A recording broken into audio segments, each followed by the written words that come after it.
예수의 이름으로 감사 기도드립니다. 아멘. 하나님의 부르심을 받고 이제 이 예수를 믿고 성령님 의지하고 살아가는 저와 여러분 속에 늘 삶이 평안해져 가시기를 주님의 이름으로 축복합니다. 오늘은 이 설교 준비하면서 그냥 애화가 없이 그냥 바로 본문에 들어가서 설교해야지 하고 다 준비했는데 오늘 아침에 하나님께서 예화를 딱 또 주시니까 예화를 주시면서 오늘 본문에 맞는 예화를 딱 주시더라고요. 아침에 차를 가지고 운전하고 딱 나오는데 신호에 딱 걸려 있는데 앞에 아주머니 한 분이 우리 애은이와 하은이 정도 된 두 아이를 8시 시간을 딱 봤어요. 그때 8시 10분인데 두 아이를 양쪽 손에 딱 붙잡고 걸어가더라고요. 그래서 저의 마음을 그 사람에게 딱 붙잡길에 제가 가만히 지켜봤어요. 어디로 갈까? 이 새벽에 8시 10분이면 7시 전에 일어나서 준비했을 것 같아요. 근데 그래서 조금 차를 천천히 운전하면서 어디로 가는지 쫙 봤더니 그분들이 어디로 갔을까요? 교회로 들어가는 거예요. 두 아이의 엄마는 두 아이의 어린 아이들을 손을 잡고 8시 20분인데 교회로 향하고 있었어요. 저런 마음으로 신앙생활하면 하나님이 복을 주실까요? 안 주실까요? 여러분 어떻게 생각합니까? 저희 마음에 제가 빨리 가서 만나면 있는 거라도 다 주고 싶은 그런 마음이 막 드는 거예요. 우리가 하나님께 일주일 동안 세상의 일들로 막 치우치다 보니까 주일이면 많은 사람들이 더 좀 푹 자고 예배도 한 서너 시쯤 드리면 좋겠고 그런 생각이 들 때가 많잖아요. 근데 그건 비성경적인 사고방식이에요. 실은 주의 날에 우리에게 이 날 한 주간에 살아갈 필요할 모든 은혜를 주시는 날이 주일이에요.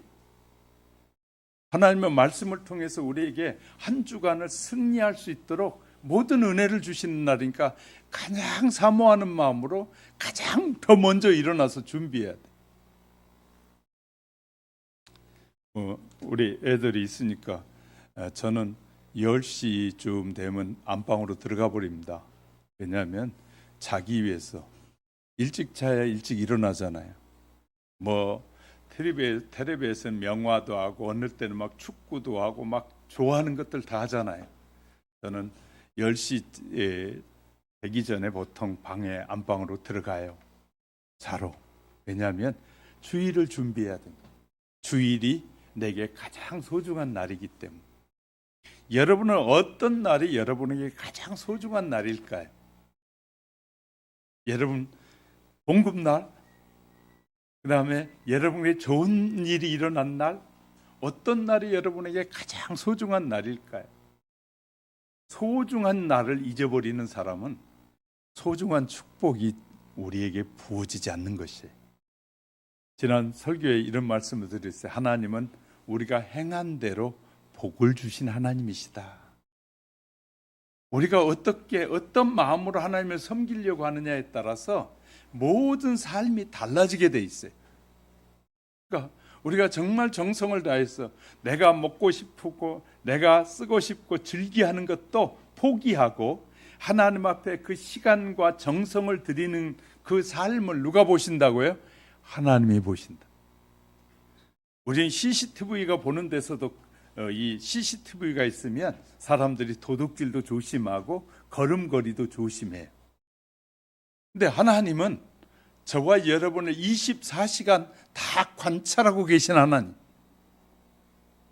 CCTV가 안 보는 데서는 못된 짓을 하다가도 이 CCTV가 있는 찍히는 곳에서는 조심하는 것이 세상 사람들인데 하나님은 영이신 하나님은 우리를 24시간 전부 관찰하시면서 무엇이든지 행한 대로 우리의 믿음대로 축복하신 하나님이다. 이렇게 말씀해요. 우리가 하나님에 대해서 또 예수님에 대해서 성령님을 잘못 오해하는 사람이 참 많아요. 그러니까 제대로 알지 못한다는 거죠.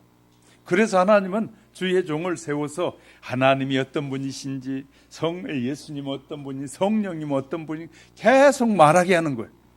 왜? 알라고. 그래서 저와 여러분이 복을 받는 사람은 복받을 행동을 한다. 복받을 믿음을 준비하는 사람, 이런 사람은 복을 받아요. 그러나 준비하지 않고 계획하지 않는 사람은 복을 받을 길이 없는 거예요. 그러니까 늘 삶이 눅눅하지 못하게 되는 거예요.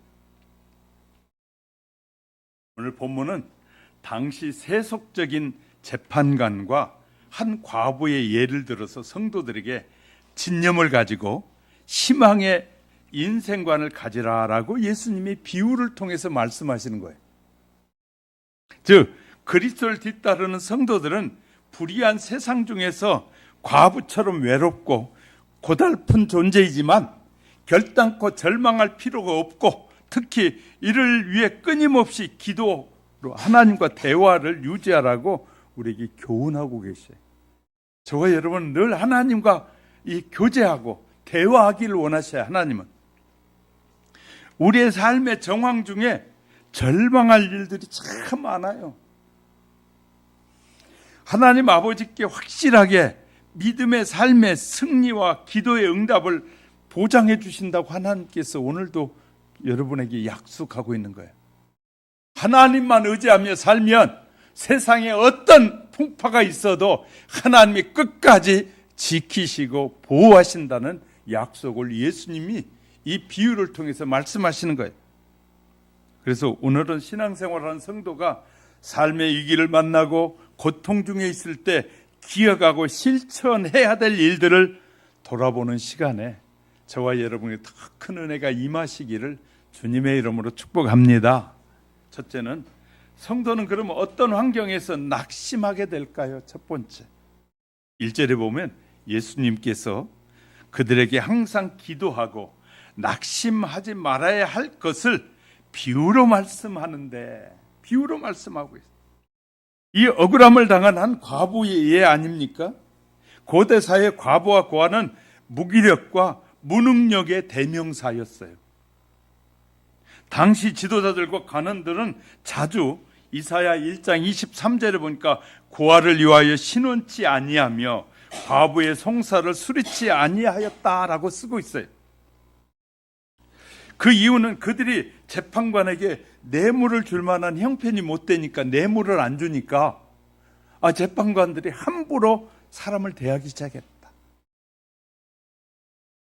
오늘날도요, 이 법무법인이라는 큰 단체가고 이 법관이나 검사장까지 지낸 사람들이 있는 그런 법무법인에 가면 문제가 잘 해결돼. 왜냐하면 그 사람들은 돈을 많이 달라고. 그러니까 돈이 없는 적은 돈을 가진 사람들은 참 문제 해결하기가 참 쉽지 않는 시대, 오늘의 시대. 의정부에서 목회하는 저희 친구가 저하고 나이도 같아요. 그래 이제 대학원에서 같이 공부하던 친구인데, 그 친구가 학교에 들어오기 전에 법과를 졸업해가지고 변호사였어요. 변호사가 된 다음에 이제 다시 목사가 된 거예요. 교회 일들만 처리해요. 그래가지고 전화하고 통화하면, 김 목사 나 너무너무 바빠. 뭐가 그리 바쁜데? 그러면 이렇게 말해요.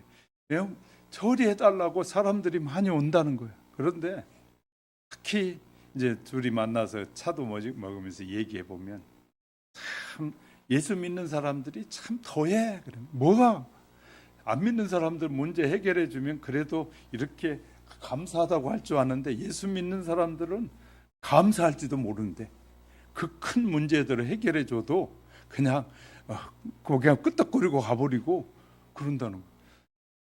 그래서 그 변호사인데도 지금도 봉고 끌고 다니면서 각 법원에 찾아다니면서 봉고 가지고 다녀, 스타렉스 다니면서 그렇게 일을 해, 열심히. 내가 사명 아니면 이거 못해. 전화하면 원고 쓴이라고, 법원의 판사에게 증언할 원고 쓴이라고 정신이 없어요. 그러면서 그렇게 가난한 사람이 참 억울함을 많이 당하는 것 같아. 자기 아들이 변호사가 되겠다고 공부를 열심히 했어요.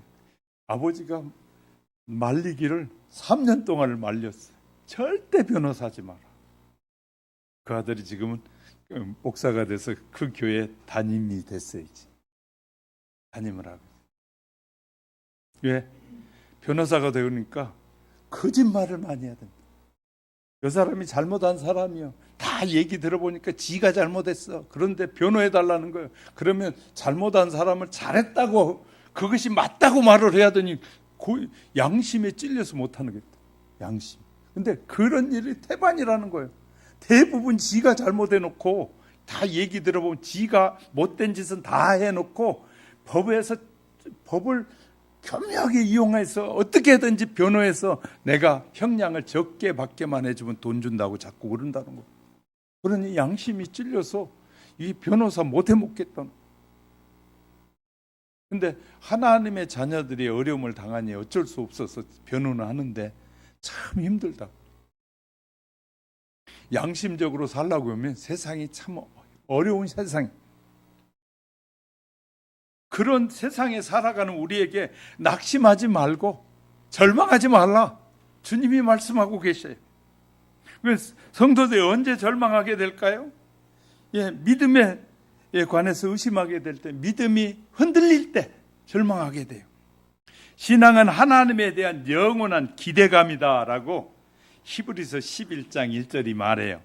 믿음은 바라는 것들의 실상이요 라고 말씀하고 있어요. 우리의 신앙을 통해서 자기의 능력 이상, 자기가 갖지 못한 그 능력 이상의 것을 우리는 얻게 되는데, 사죄의 은총, 삶의 보호, 그리고 영생의 보장을 기대하고 얻을 수 있는 것이 바로 신앙이에요. 이러한 희망 안에서 나의 모든 것을 하나님의 사업을 위해서 헌신하고 죄악과 불의에 대한 선한 싸움을 싸우는 삶이 신앙생활이에요. 그런데 그렇기에 너무 힘이 드니까 너무나 많은 사람들이 이 믿음이 흔들릴 때 우리는 낙심하게 되더라는 거죠. 그런데 이 비유를 통해서 하나님의 아들 예수님은 우리에게 가르쳐줘요. 절대 낙심하지 말라. 예수 그리스도를 나의 구주로 믿는 사람은 낙심도 하지 말고 절망도 하지 말라. 너희가 내게 그 믿음을 보여주지 않기 때문에, 너희가 가지고 있는 하나님의 약속을 믿는 그 믿음을 갖고 있지 않기 때문에 너희에게 문제가 생기는 것이지, 하나님은 우리를 부르신 것은 우리로 하여금 하나님의 약속을 믿고 평안하게 살게 하시려고 불렀다는 거예요. 하나님이 다 보호해 주시고 돌보아 주시고 축복해 주시려고 불렀다는 거예요. 그런데도 축복만을 먼저 바라지 내가 하나님 앞에 해야 할 일을 안 한다는 거예요. 내가 하나님 앞에 해야 될 일을, 당연한 일을 하면서 복을 달라고 그래야 되는데 그 일은 하지 않으면서 복만 달라고 그래요. 성경의 모든 약속은 하나님이 하신 약속을 믿고 지키고 행하면 복을 주신다고 약속하죠. 근데 우리는 앞에서 말하는 거 다 빼뿌리고, 내가 믿어요, 복 좀 주세요, 내가 믿어요, 내가 좀 잘되게 도와주세요. 잘되는 것이 사람들 앞에서 자기를 드러내고 싶은 거예요. 저 못된 인간 앞에서 내가 잘됐다고 막 뻐기고 싶어지는 그런 욕망들. 근데 성경은 그것을 다 버리라고 말해요. 그러한 그들을 불쌍히 여기라고 말해요. 그들 용서하라고 말해요. 근데 우리는 성경적이지 않는 생각을 신앙 안에서 자꾸 덧붙이게 되는 거예요. 성경적이지 않는 삶을 성경적인 삶같이 오해하고 사는 사람이 너무 많은 거예요. 우리 세상에 살다 보면 이제 안 믿는 사람이 많은 사람들일수록 도전이 더 많아요. 안 믿는 사람들이 더 많다 보면 안 믿는 사람들의 그 잔치에 가고 뭐에 가잖아요. 그러면 얼마나 많은 유혹이 있는지 몰라요. 저희 처갓집 부안에 가보니까 안 믿는 집이 여러 집이에요. 그래가지고 막 제사도 드리고 난리예요. 근데 제가 목사인 줄 알잖아요. 그러니까 이것은 제사상에 안 올린 거요 하고 가져다 줘. 그러니까 이거 제사상에 올리지 않. 그러니까 예수 믿는 사람이니까 내가 목사인 줄 뻔히 알면서 그러니까 굉장히 조심하는 거예요. 그래서 저는 아무리 잘 꾸며놨어도 그 앞에 머리 숙이지 않습니다. 나는 하나님의 자녀이기 때문에 당연히 성경이 말한 방법대로 묵상하고 불쌍히 여겨달라고 기도하고 그러지요. 그 안에 껍벅껍벅 절하고 아무 음식이나 막 주워 먹고 그러도 안 해요. 근데 우리 안 믿는 친구들과 안 믿는 사람들이 많이 사귀는 삶 속에 있으면 그런 것이 하나님의 말씀에 불순종하고 있다는 것을 놓치는 경우가 많아요.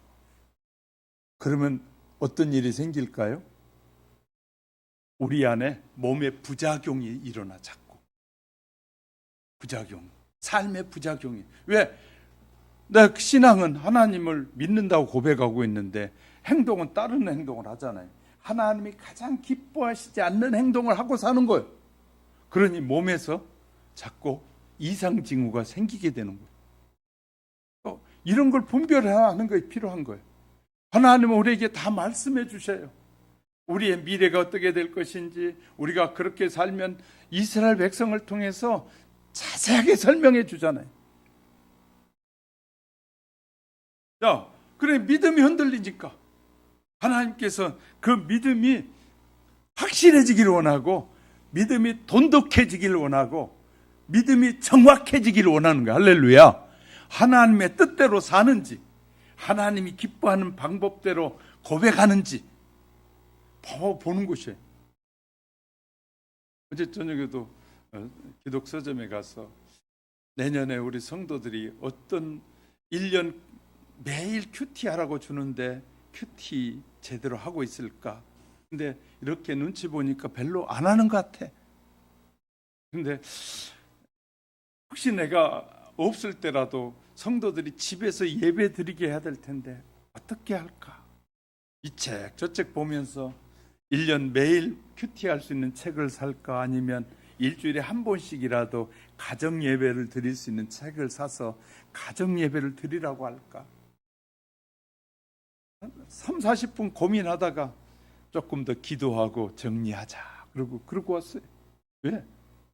저는 여러분에게 책 한 권 준 것도 그냥 주는 것이 아니라 하나님 어떻게 해야 성도들에게 유익할까요? 어떻게 해야 성도들이 주의 종이 준 책을 하나라도 그걸 가지고라도 하나님을 의지해서 복을 받게 할까?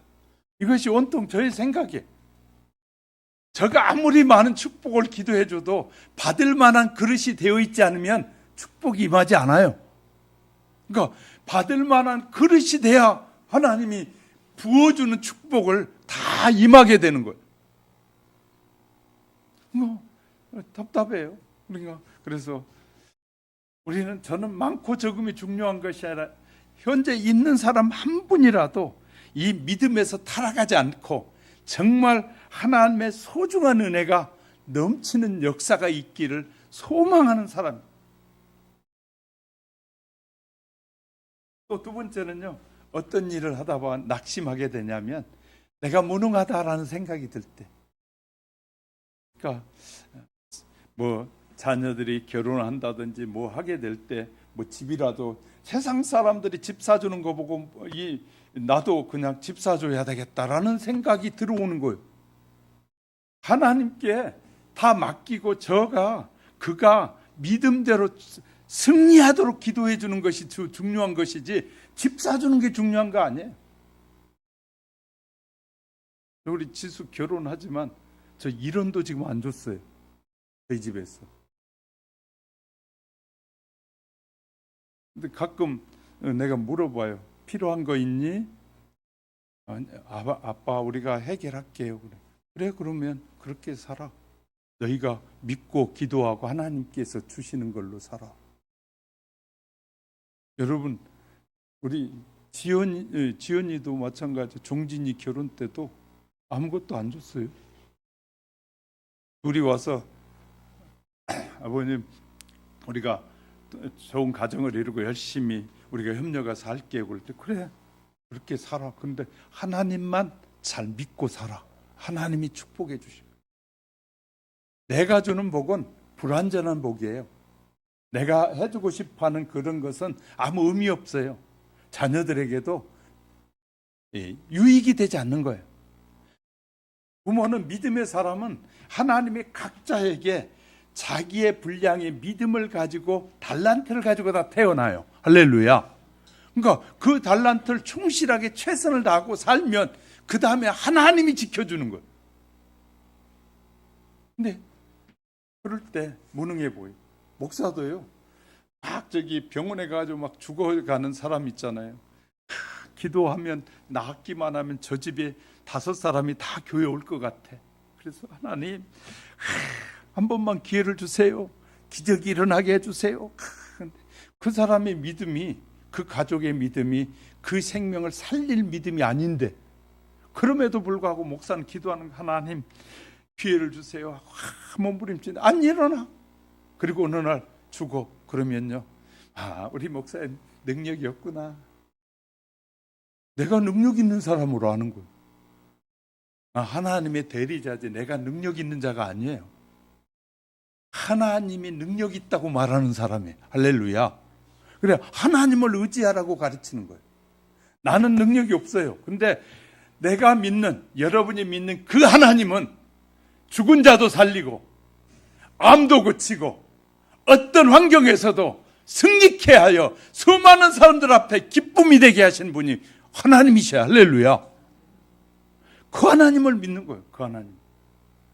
내가 하는 거 아니에요. 목사도 그때 마음이 쪼그라들어요. 솔직히.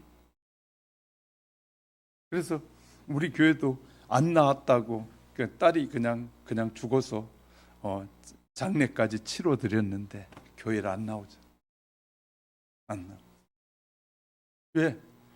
아마 기적이 일어났으면 계속 나올지 몰라요. 그런데 지금은 다른 교회에 끼웃거리고 있어요.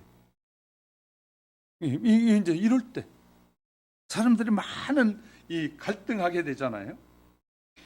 생활에 또 위기를 만났을 때, 우리의 생활에 위기를 만났을 때 누구를 찾아가야 될까? 제가 우리 집 권사님들도 있으니까 잘 알잖아요. 제가 합동측 교회에 전도사도 했다고 그랬잖아요. 그 교회가 우리 있을 때가 600명 정도 되니까 상당히 그때 든든한 교회거든요. 제가 그 교회 찾아가서 손 한 번도 내밀지 않았어요. 도와달라고 하지 않았어요. 저는요, 늘 엎드려 기도하면 하나님이 도와주셔야 됩니다. 사람이 도와주는 것은 잠시 잠깐이지만 하나님이 도와주신 것은 영원하기 때문에 난 하나님께 구합니다. 내가 하나님 앞에 얼마나 운주하셔요? 사람들 앞엔 절대 내가 울지 않아요. 도와달라고 안 해요. 근데 하나님께는 울어요. 하나님 도와주셔야 돼요. 그래서 평안하게 사는 거예요. 여러분, 우리가 어떻게 사느냐가 참 중요해요. 사람들 앞에 도움을 받잖아요. 많은 사람들이 자기 속한 사람으로 함부로 여길 때가 많아요. 함부로. 이제 지도자 세계에서도요, 도움을 많이 받잖아요. 그러면 그 사람이 함부로 할 때가 많아. 도움을 주고. 그런 걸 알기 때문에 저는 도움을 달라고 안 해요. 왜냐하면 하나님이 그런 걸 먼저 깨닫게 하신 거예요. 하나님께서 절대 도와주라고 안 해요. 대신 나는 엎드리며 하나님 불러요. 그러니까 자존심이 안 구겨지잖아요. 내가 하나님의 자녀인데 세상에 유일하게 온 세상을 창조하시고 만드시고 그 온 세상을 운행하신 그분이 내 아버지인데 내가 다른 사람한테 그냥 머리 숙이고 도와달라고 그럴 필요가 없어요. 어려워서 도와주겠다고 마음이 동할 때는 받아요. 그러나 강제로 도와달라고 안 해요. 왜냐하면 우리 하나님을 아는 하나님을 믿기 때문에 저는 100% 믿어요. 하나님께서 그렇게 해주신다는 사실을. 그래서 제가 가끔 여러분에게 여러분은 좋은 목사 만난 줄 아시라고 내가 하는 이유가 내가 사람을 의지하지 않기 때문에요. 하나님만 의지하기 때문에. 나가서 만나본 수많은 사람들이 사람을 의지하고 성도도 의지하고 돈을 의지하고 하는 거 많이 봐요. 근데 정말 믿음의 사람은 하나님만 의지하는 거예요. 할렐루야. 하나님만. 그러면 여러분 모두가 다 모든 삶에서 진짜 평안을 누리게 될 거예요. 그리스도 예수의 평안이 여러분의 마음속에 풍성하게 임하게 된다는 사실을 믿으시기 바랍니다. 성도들의 간절한 기도와 하나님의 섭리는 의로우신 재판장이신 하나님이 해결하신다는. 그래서 2절에 하나님을 두려워하지 않고 사람을 무시하는 당시의 오만 무례한 재판관의 예로 들고 있어요. 당시에 이스라엘은 헤롯의 통치하에서 공공연히 불의한 재판으로 백성들이 법관들을 향해서 도둑 재판관들, 도둑놈이라고 그랬단 말이에요. 재판관들이 돈만 주면 그냥 돈에 맞춰서 재판을 해줬단 말이에요. 그러나 그와 같이 비양심적인 도둑 재판관들도 끈질긴 과부의 청원에 그녀의 소원을 들어줬단 말이에요. 그런데 하물며 그래서 시편 68편 5절에서 이렇게 말해요. 고아의 아버지시며 과부의 재판장이신 의로우신 하나님께서 왜 성도들의 문제를 해결해 주시지 않겠느냐라고 말씀하시는 거예요. 고아와 과부의 하나님께서, 그들을 돌보신 하나님께서 그들의 부르짖음을 왜 응답하시지 않겠느냐? 그 말은 믿음으로 구하지 않기 때문에 응답하지 않는다는 거예요. 예수님은 외아들을 잃고 울부짖는 누가복음 7장 11절 15절에 있는 나인성 과부의 한을 풀어주었습니다. 성도들의 신앙이 성격상 불가능한 문제가 많이 있지만 낙심하지 않고 기도한다면 이 모든 일은 능히 응답받게 될 줄 믿으시기 바랍니다. 또 사랑이 많으신 아버지가 응답해 주신다는 거예요. 불의한 재판관과 과부와는 생면부지의 관계거든요. 그런데도 과부의 끈질긴 청원을 끝까지 거절하지 못했습니다. 그렇다면 양자의 영을 받은, 그래서 바울은 로마서 6장 16절에서 아버지가, 우리를 양자라고 부르신 아버지가 끊임없이 부르짖는 자녀들의 간절한 청원을 아버지가, 하늘에 계신 아버지가 외면하시겠느냐? 외면하지 않는다는 거죠. 기도의 중요성을 모르거나 기도의 능력을 체험하지 못한 성도는 아직도 어린아이 같았거나 영적 세계를 알지 못하기 때문에 기도를 못하는, 영적 세계를 경험한 사람은 기도할 수밖에 없는 거예요. 특별히 위급한 상황에서 기도하고 하나님께 응답받는 것을 알지 못하면 영원한 영적인 능력을 소유하지 못하는 것이에요. 그래서 우리 위기만 생기면 먼저 주여 하고 먼저 기도해요. 그러니까 우리가 중요한 건 저와 여러분이 어떤 문제가 생겼을 때 주의 이름을 먼저, 하나님의 이름을 부르냐? 그렇죠? 아이고 못 살겠네, 아이고 그냥 그만둬야 되겠네, 이런 생각을 먼저 하느냐가 삶에서 나타나는 거예요. 믿음이 있는지 없는지가 나타나게 되는 거예요. 우리는 하나님의 은혜를 참 많이 경험하면서도 그 경험을 우습게 여기고 쉽게 여겨요. 우리가 하나님을 우습게 여기고 쉽게 여기면 하나님도 우리를 우습게 여기고 쉽게 여긴다고. 하나님, 너희가 행한 대로 하나님이 갚으시는 분이다. 그러니까 우리가 하나님을 존귀하게 여기면 하나님도 우리를 존귀하게 여겨준다는 거예요. 하나님이 가장 소중한 분입니다라고 내가 믿음으로 고백하면 하나님도 사람들 앞에서 이 자녀는 내 자녀야, 내가 가장 소중하게 여겨 하고 그렇게 말씀하시는 하나님입니다. 그러니까 우리가 사람들 앞에서 내가 하나님을 어떻게 여기고 있느냐가 중요한 것이에요. 그래서 우리가 하나님을 아는 것이 너무너무 중요하고 예수님을 아는 게 중요해요. 진정으로 간절한 기도는 모습은 성경에 보면 성경에서 어떤 사람들이 응답받았는지에 대한 다양한 기도의 모습을 우리에게 알려주고 계셔요. 무릎을 꿇고 간절하게 기도했다는 것이 성경에서 볼 수 있어요.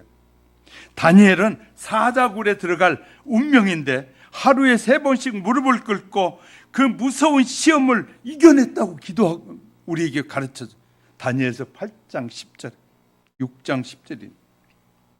엘리야는 비를 내리게 하려고 무릎을 꿇고 머리를 무릎 사이에 내고 7번이나 기도했다는, 한 번, 2번 그 아니야. 그렇게 간절하게 기도했더니, 그럴 때 하나님께서 엘리야에게 보내준 것이 이 서쪽 바다에, 지중해 바다에 손바닥만한 구름 하나가 딱 뜨는 거예요. 그 순간 엘리야는 하나님이 응답하셨다 확신해 버리니까 그 다음에 구름이 밀려오더니 비가 내리기 시작해요. 바울도 무릎을 꿇고 기도했다고 사도행전 20장, 21장, 에베소 3장에서 말해. 베드로도 무릎을 꿇고 기도했다고 사도행전 9장에서 말해. 스데반은 돌을 맞아서 순교하면서 원수들을 위해서 기도할 때 무릎을 꿇고 기도했다고 사도행전 7장 60절에 기록하고 있어요. 예수님도 십자가에 못 박히실 때 그 일을 앞에 두고 무릎을 꿇고 간절히 기도하시되, 누가복음 22장 4절에 힘쓰고 애써 더욱 간절히 기도하시니 땀이 땅에 떨어지는 빗방울 같이 되었더라.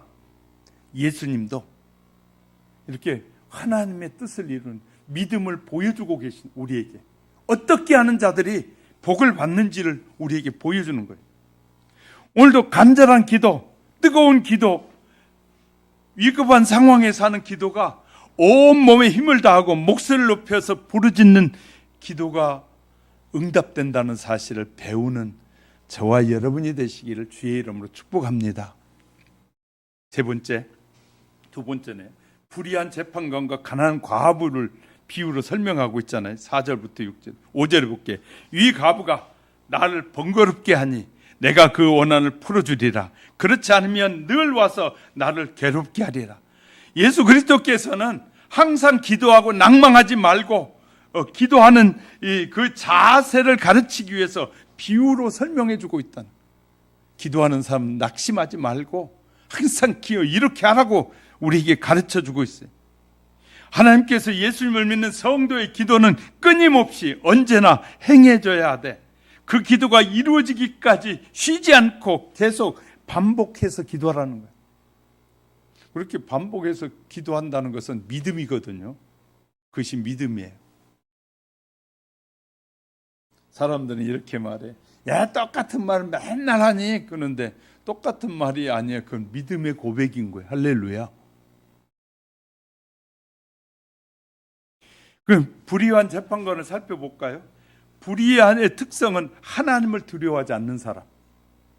예수를 믿는데도 하나님을 두려워하지 않는 거예요. 이렇게 하면 하나님이 나에게 복을 주시지 않는다는 사실을 설명해줘도, 설교해줘도 그냥 우습게 여겨버리는 거예요. 하나님을 우습게 여기는 사람. 우리는요, 정말 조심해야 됩니다. 자, 믿고 의지하고 도와줘야 할 이웃을 압박하고 무시하는 것도 불의입니다. 하나님을 두려워하지 않는 자가 하나님의 피조물을 저와 여러분 다 하나님이 만드셨어요. 근데 내가 저 사람 아이가 무서워, 돈도 없고 그냥 능력도 없으니까 그냥 함부로 여기는 거, 이건 하나님을 무시하는 거예요. 불의하는 거예요. 왜? 하나님이 만드신 사람. 세상에는 하나님을 믿지 않는 사람들의 이 학문들이 얼마나 크리스찬들에게도 영향을 많이 주는지 몰라요. 그래서 예수 믿는 사람들 중에서도 하나님의 창조를 믿지 않고 진화를 믿잖아요. 성경, 여러분 교회에 오면 다 창조론을 말해요. 진화론이 맞지 않습니다. 창조를 믿으십시오. 하나님이 만드셨습니다. 이렇게 아무리 강조해도 예수 믿는다고 하면서 믿는 건 진화론을 믿어버려요. 그런 사람들이 얼마나 많이 있는지 몰라요. 왜? 하나님보다 세상의 학문을, 학자들의 말을 더 믿는 거예요. 이것이 불의한 사람들이. 이런 사람들에게는 선행도 아무것도 기대할 수가 없는 거예요. 당시의 재판관이 지켜야 할 일들이 있었어요. 자, 절 보세요.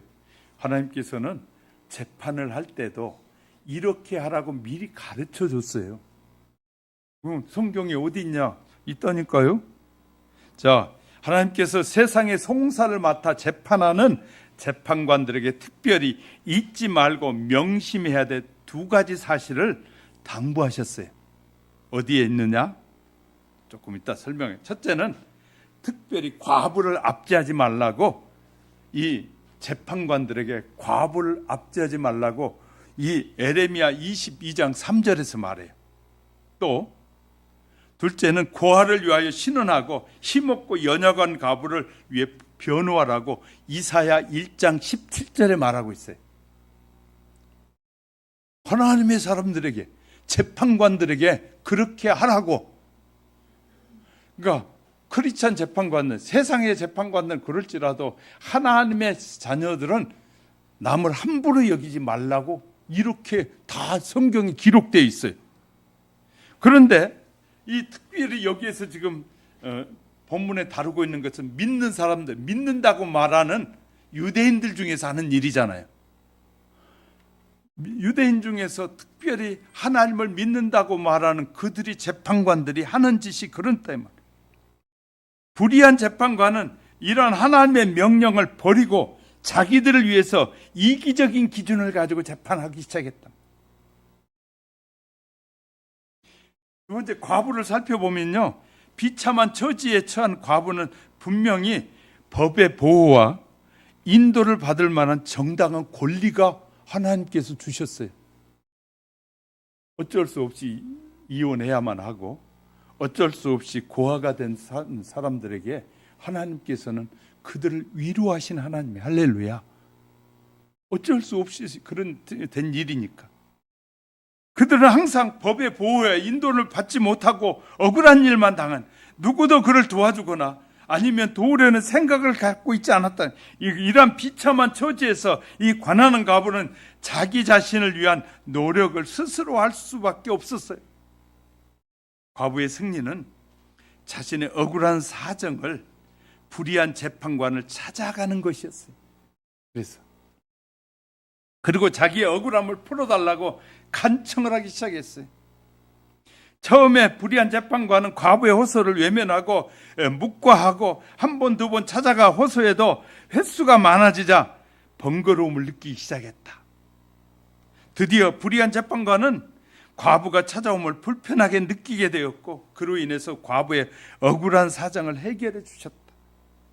관한 과부는 오직 끈질긴 호소로 자신의 문제를 악덕하고 불의한 재판관으로부터 해결받았다는 거예요.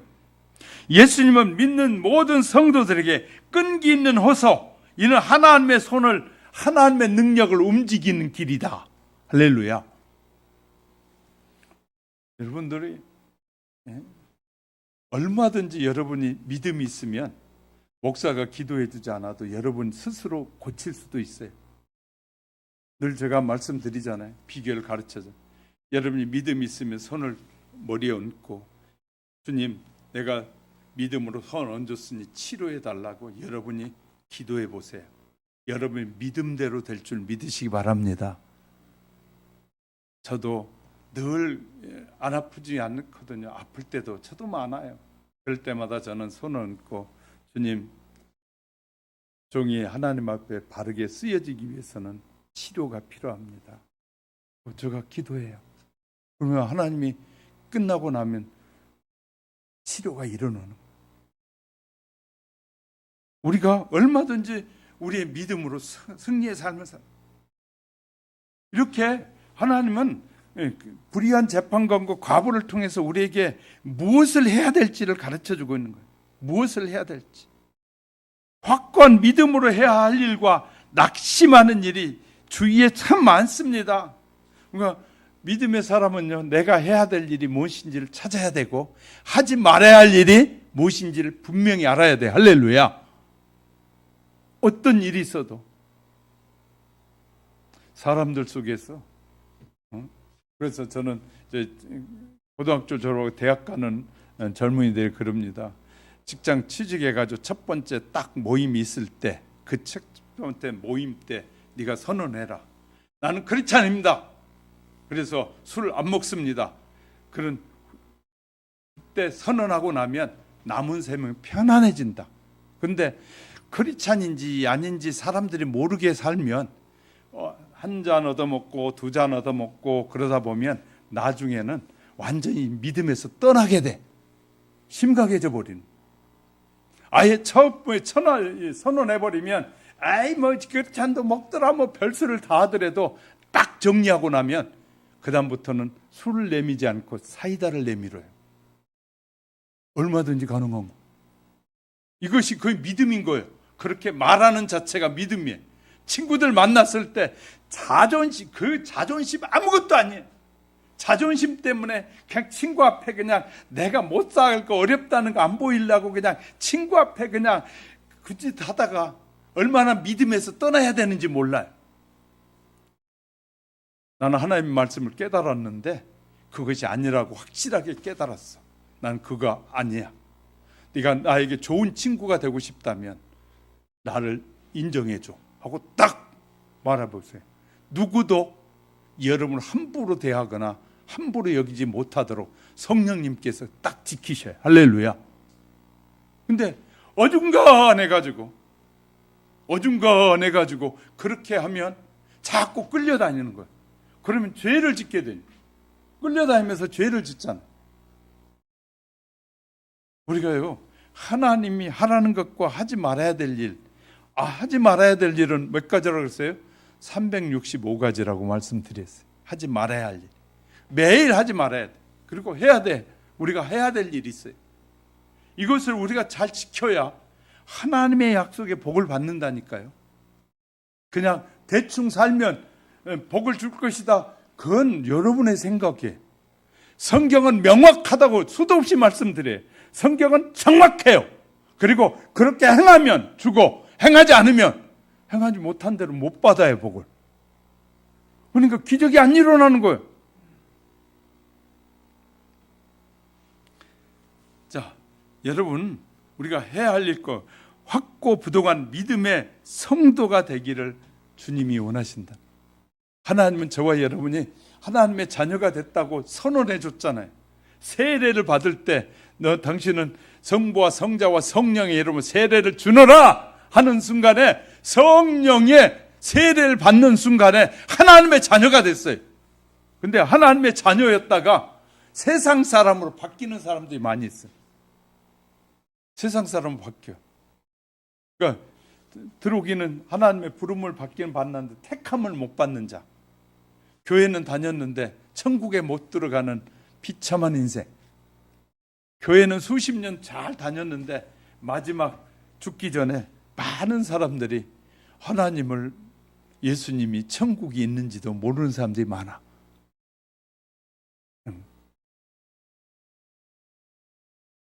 지난주엔 내과에 가서 이 내부 초음파를 하자 그러기를 석 달 전에 예약을 했거든요. 초음파로 갔어요.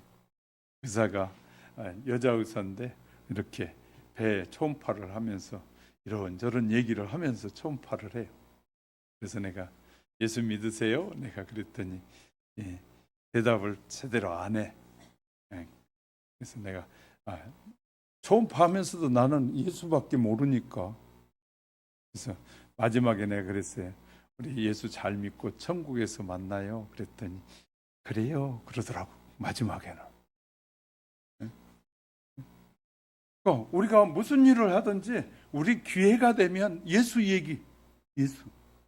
그분이 나를 살렸고 그분이 나를 복되게 했고 그분이 나를 영원한 나라까지 예비해 놓으셨잖아요. 그러니까 너무너무 중요한 거예요. 그러니까 기회가 될 때마다 묻는 거예요. 그리고 천국에서 만나. 아직도 이단에 빠진 분이 저한테 문자가 올 때가 있어요. 문자 보내드려요. 하나님이 당신과 함께하기 원합니다. 하나님의 축복이 있기 원합니다. 문자 보내죠. 근데 마음이 흔들리는가 봐요. 왜? 자꾸 나한테 문자를 보내는 거 보니까. 신천지에 있으면서 나한테 문자를 보내. 목사님 그러고. 그럼 끝까지 난 기다리는 거예요. 하나님이 당신과 함께하기 원합니다. 하나님 당연히 나를 만나게 하시는 건 좋은 일을 꿈꾸도록 하나님이 하시는 것 같아요. 자꾸 얘기해. 그러니까 목사를 만난 것이 가장 당신에게는 소중한 시간입니다. 라고 말하는 거예요. 그러니까 여러분도 나 예수 믿는 집사를 만나고 권사를 만나고 그런 것이 다른 친구에게 가장 소중하다고 자꾸 말하지 않고 자랑하지 않으니까 그 사람들이 세상 자랑하는 거예요. 여러분이 만난 친구들이나 수많은 사람들에게 내게 예수님이 최고야 자꾸 얘기해야 되는데 그 입은 쭉 이렇게 자꾸로 장갑불 저는 딱 장갑 불고 세상 얘기하면 그래 그게 좋더라. 나도 그렇게 생각해. 나도 그래. 그러니까 만나고 오면 돌아오면 공허한 거예요. 왜? 예수님 얘기는 한마디도 안 했고 그 사람 얘기만 다 듣고 왔고 그러니까 세상이 자꾸 좋아 보이는 거예요. 그럼 바보 같은 인생을 사는 거예요. 하나님이 복을 주시겠어요? 그런 사람에게? 여러분 좋은 친구는 좋은 친구인지 아닌지 어떻게 아느냐? 상대방이 나를 어떻게 여기느냐를 통해서 알 수 있는 거예요. 저 친구가 만났는데 개인적으로 만나 얘기를 딱 해보니까 내가 어렵다는 걸 알면서도 나를 함부로 여기기 시작하면 그건 좋은 친구 아니에요. 진짜 좋은 친구는 나를 인정해주고 내가 건강하게 살도록 말 한마디라도 따뜻하게 해주는 친구가 좋은 친구예요. 할렐루야. 그러니까 우리는 친구도 구별하지 못할 때가 많아요. 친구 만나면 한잔하자 그러고 그냥 친구 만나면 어디 가자 그러고 자꾸 그러는데도 그 친구가 좋은 친구로 잘못 체크하는 거예요. 정말 내게 영적으로 도움이 된 친구인지 아닌지를 구별할 줄 알아야 돼. 심각한 문제도 해결해 준다. 그랬어요. 6절 7절에서 주께서 또 이르시되 불의한 재판장이 말한 것을 들으라. 하물며 하나님께서 그 밤낮 부르짖는 택하신 성도의 원한을 풀어주지 아니하시겠느냐. 그 말은 반드시 풀어준다 말이에요. 그들에게 오래 참게 기다리겠느냐. 아니라는 거예요. 하나님이 응답하신다는 거예요. 하나님은 절망적인 상황에서도 구원해 주시고 문제를 응답해 주시는 부르짖는 성도의 기도를 응답하시는 하나님이라고 말씀하고 있어요. 또 하나님을 만날 수 있느냐 없느냐 전도해 보면요. 하나님 만날 수 있어요? 하고 물어요. 하나님 만날 수 있어요? 없어요? 하나님 여러분 만날 수 있어요? 없어요? 성경이 어디 있을까요? 성경이 말해요. 에레미야 29장 12절 13절 보니까 너희는 내게 부르짖으라. 와서 내게 기도하면 내가 너희를 들을 것이요 너희가 전심으로 나를 찾고 찾으면 나를 만나리라. 하나님 만날 수 있다는 거. 하나님 만날 수 있어요? 하고 물으면 저는 만날 수 있다고 말해. 하나님 만나게 해줄게. 만나게 해줄게. 그렇게 말해요. 그가 자기가 내가 만나게 해줄 수 있는데 자기가 만날 생각이 없으니까 못 만나는 거지. 우리가 하나님을 만나는데 하나님을 만날 생각이 없으니까 못 만나는 거예요. 얼마든지 만날 수 있어요. 뿐만 아니라 우리에게 그렇게 간절히 기도하면 우리에게 성령의 충만함도 준다는 거예요. 성령이 충만하던 아예 내 안에 오셔서 내 안에서 충만하게 역사하시겠다는 거예요. 할렐루야. 그래서 이렇게 말해요. 이 사람은 이제 우리가 누가복음 11장에 보면 이런 얘기가 비유를 통해서 말씀해요.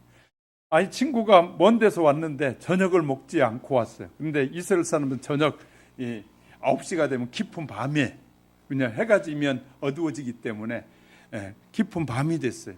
그래서 이 가게 문에 빵을 파는 빵 가게가 다 문을 닫고 들어가서 아이들하고 자고 있어. 근데 친구가 왔는데 배가 고프다고 하니까 빵집에 가서 막 두들겨 봤어요. 그랬더니 대답이 없어. 그래도 막 두들겼어. 그 빵집 사장도 잘 아는 사람이에요. 그래서 빵집을 막 두들겼어. 그랬더니 나중에서 이런 말을 하는 거예요. 나 지금 밤이 늦어서 아이들과 방에 침실에 들어서 빵 못 줘 하고 말하는 거예요. 그 순간에 사람들은 낙심하게 되는데 이 사람은 이 사람이 듣고는 있구나. 벌써 안 거예요. 듣고는 있구나. 그러니까 듣고 있으니까 어떻게 계속 두들기는 거예요. 친구가 왔는데 배가 고프다 그래. 정말 좀 도와줘 하고 계속 두들겨. 그랬더니 거기에 뭐라고 나오냐면 그 빵집 주인이 빵을 주면서 하는 말이 내가 너 그 친구기 때문에 가까운 사람이라 주는 것이 아니라 너의 강첨함 때문에 강청하는 그 마음 때문에 내가 빵을 주는 것이라고 말해. 우리가 하나님 앞에 강청하게 되면 하나님이 뭐 하신다고요? 축복해 주신다고. 할렐루야. 그러면서 마지막 절에 볼까요? 8절 볼게요. 내가 너에게 이르노니 속히 그 원한을 풀어주리라. 그러나 인자가 올 때는 세상에서 믿음을 보겠느냐. 주님이 재림하실 때가 되면 믿음에서 떠나게 된다는 대부분의 사람들이. 그러면 종교적으로는 무슨 일이 일어날까요? 종교적으로는 복음이 전해지면 종교적으로 종교 타락이 일어나요. 한국 교회도 타락이 많이 일어났어요. 종교 타락. 정부가 잡아갈까 해서 말 못하는 지도자들이 많아졌어요. 종교 타락. 나라에 대해서 말도 못하는 벙어리들이 너무 많아. 정치를 잘못하는데도 정치 잘못한다고 말을 못하는 벙어리들이 많은 그런 지도자들이 많아. 그러니까 자꾸 종교가 타락하는 거예요. 두 번째, 적그리스도가 일어나게 돼. 자연적인 징조는 어떤 일이 있을까요? 자연적인 징조에는 인류 역사를 보면 뭘로 이어져 가는 줄 아세요? 전쟁. 이집트나 로마나 서구라파나 제1차 세계대전, 2차 세계대전 다 욕심에 의해서 전쟁이 일어나는 거예요. 욕심 때문에. 그래서 패권을 가진 자가, 힘을 가진 자가 세상을 지배하는 거예요. 자꾸. 그래서 중국도 패권을 가지고 세계를 다스리고 싶어서 수단과 방법을 가리지 않고 지금도 중국이 애쓰고 있어요. 그러니까 우리가 이제 제대로 성경도 알고 세상을 알면 올바르게 사는 것이 무엇인지 성경이 정확하게 가르쳐줘요. 윤리적으로는요, 어떤 문제가 생기는 줄 아세요? 불법이 행해요. 불법이 행. 그러니까 우리는 해외 갔을 때 한국에 돌아올 때 남의 짐 보따리 굉장히 조심해야 된다고 늘 듣잖아요. 왜? 그 속에 뭐가 들어있는지 알 수가 없기 때문에. 그러면 나와 전혀 상관없이 그냥 선한 일 한다고 들어줬다가는 굉장히 문제가 생겨. 요새는 지갑이나 핸드폰 떨어진 것도 주워다가 경찰에 주는데 하루 있다가 바빠서 하루 있다가 갖다 줬더니 그 핸드폰 값 물어주라고 상대방이 고소했어. 지금 그런 시대. 선한 일을 했다가 악한 일이 돌아오는 거예요. 그러니까 그냥 모른 척하고 가야 돼. 핸드폰이 떨어져 있다고 주워가지고 거기 핸드폰에 내 지문이 남잖아요. 그러면 그 파출소 갖다 줬는데 파출소에서 그 사람이 신고하는 거예요. 내 핸드폰 깨끗한 핸드폰이었는데 주순 사람이 깨어서 줬다고 그러면 내가 거기에 얼무에 걸려드는 거예요. 요새는 지갑도 안 찾아가잖아요. 은행에 갔다 지갑 놔두고 다니는 사람도 가끔 있잖아요. 지갑 있어도 그 지갑 만지는 순간에 그 사람이 1,000만 원 들었었는데요. 그러면 이게 달라지기 시작하는 거예요. 우리가 남의 거 손대면 안 돼요. 지금 왜? 올무에 걸려드는 거예요. 지혜롭게 살아야 돼. 그럼 쉬운 방법이 있어요. 그냥 전화해서 그분이 경찰관이 와서 가져가게 하면 되고, 공인이 가져가게 하면 아무 문제가 없어요. 전화해 주면. 근데 내가 손대는 순간에 문제가 생기는 거예요. 우리가 그러니까 믿음으로 잘 살아야 된다. 물질 만능주의가 된 마지막 때가 되면 돈이면 다 해결된다고 착각하는 거예요. 근데 하나님은 소돔과 고모라를 통해서 우리에게 보여주잖아요. 그 시대 성적으로 타락하고 물질적으로 타락하고, 성적 타락이 요새 얼마나 심각한지 아시죠? 한국의 젊은 여성들이 해외에 30만 명이 나가 있어요. 몸팔로 여자들이. 통계가 나오는 거예요. 외교부의 통계가. 돈만 많으면 그 벌어가지고 오면 그 누구도 나를 함부로 말하지 않는다는 이 잘못된 사고가 그렇게 만들고 있어요. 얼마나 심각한지 몰라요. 이번에 태국에 갔을 때 보니까 우리 호텔 바로 옆에 건물에 남자가 수술해가지고 여자가 된 여자들이 길거리 줄줄이 서 있어요. 새벽 1시에 호텔 안에 들어와가지고, 외국에서 온, 우리는 다 자는데 이제 우리 목사님 한 분이 잠이 안 오니까 내려와 봤더니 새벽 1시에 호텔 로비에서 외국인들하고 다 만나가지고 짝지고 다른 호텔로 가더라는 거예요. 추하다고. 세상이 그렇게 바뀌어가고 있는 거예요. 우리가 정신 똑바로 차리지 않으면 하나님의 말씀에서 놓이게 되고 세상이 좋아 보이게 되는 허상에 빠지게 되면 안 된다고.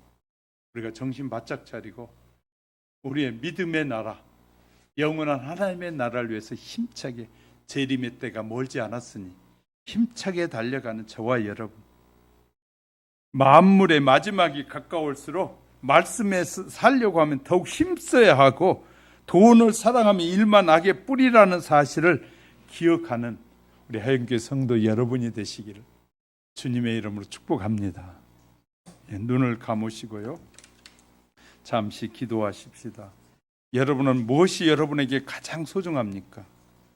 여러분 무엇을 위해 살고 있습니까? 우리는 돈도 명예도 자식도 부모도 아니고 내가 하나님 앞에 어떻게 살고 있느냐가 가장 중요해요. 내가 타락하면 자식도 타락하고 부모도 타락하게 되고, 내가 타락하지 않아야, 하나님의 말씀을 온전히 지켜야 자식도 건강해져요.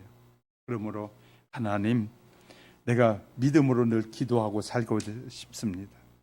여러분 교회가 멀다고 교회 못 나온다고 기도 안 하시면 안 됩니다. 새벽 5시 아니면 6시에 알람을 꼭 여러분 핸드폰에 예약해 놓으십시오. 그리고 거기에 월요일부터 금요일까지, 주일부터 금요일까지 알람을 해서 6시에 일어나서 1시간씩이라도 꼭 기도하셔야 돼요. 아침에 기도하기 어렵다면 저녁 시간이라도 알람을 해가지고, 알람 하면요 1년 365일 다 할 수 있어요. 알람을 해서 꼭 30분 1시간씩이라도 기도해야 여러분이 살 수 있다는 거 기억하시고요. 교회가 뭐니까 그냥 적당히 신앙생활 하려 그러면 여러분의 영혼이 죽습니다. 영혼이 사는 길은 하나님과 교제하는 길밖에 없어요. 알람을 맞춰놓고라도 그러면 기도하는 저와 여러분이 돼서 하나님 앞에 늘 기도하며 하나님과 교제하는 삶이 되게 해달라고 잠시 기도합시다.